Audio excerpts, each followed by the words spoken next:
So let's take a look at some of the Jurassic life that we see. We're going to start in this video looking at the single-celled organisms, work our way through the invertebrates, and get to some of the vertebrates. So we see lots of plankton at this time. We have both phytoplankton and zooplankton. Phytoplankton is plant-like because it's photosynthetic, and zooplankton is animal-like because it's not photosynthetic.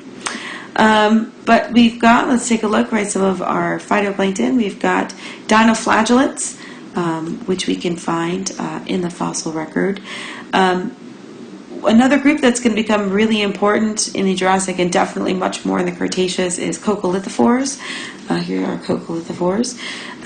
They're these really small animals, small organisms, single cell. If you take a look, they're about the size of the head of a pin. But when these guys die in mass death layers and get compressed, they turn into chalk. So that's pretty important. So coccolithophores are this algae, right, this type of golden brown algae. They said when they die, right, they get compressed, they form chalk. This is the White Cliffs of Dover, which if you take a look, this is an immense amount of chalk. So it always blows my mind to think about how many trillions of these organisms it takes to make that much chalk, right? It's really quite incredible. Our zooplankton are animal-like because they are not photosynthetic, and we have our radiolarians and foraminiferas that are around, right? They've been around, they're still around at this time.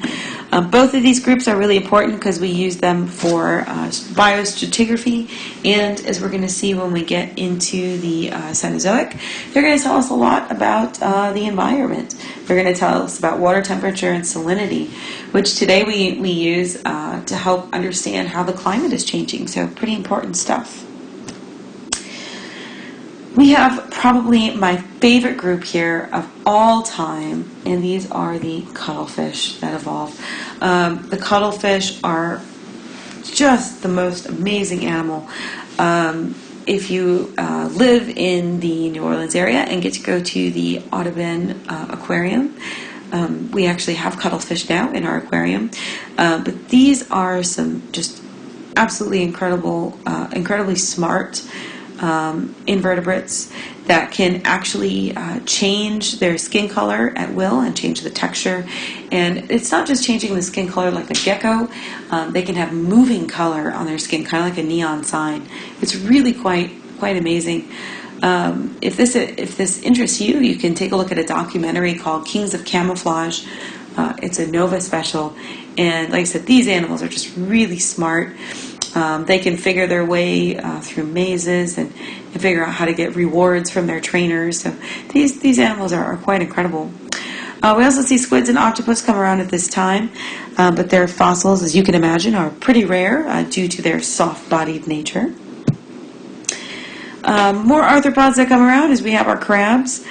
Crabs are all over the fossil record. If you've ever eaten them, you know they have some pretty hard parts. So they definitely fossilize quite well, and they're still undergoing an adaptive radiation today. So still a very successful group of animals. And another group of marine reptiles comes around at this time, and this is our plesiosaur. Plesiosaurs, I think you can see, easily evolved from the nothosaurs. They have that long neck, just like the nothosaur, but much bigger. They have recurved teeth, so their teeth, right, kind of look like this. So they've got these little great fish hook teeth.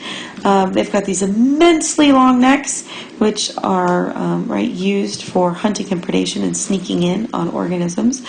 Some of these necks are just, we're talking about necks that, can be 10, 15, 18 feet long. So this is quite impressive.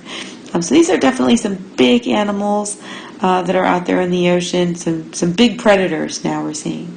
All right, this is a good place to stop, and then we're going to pick up with our dinosaurs.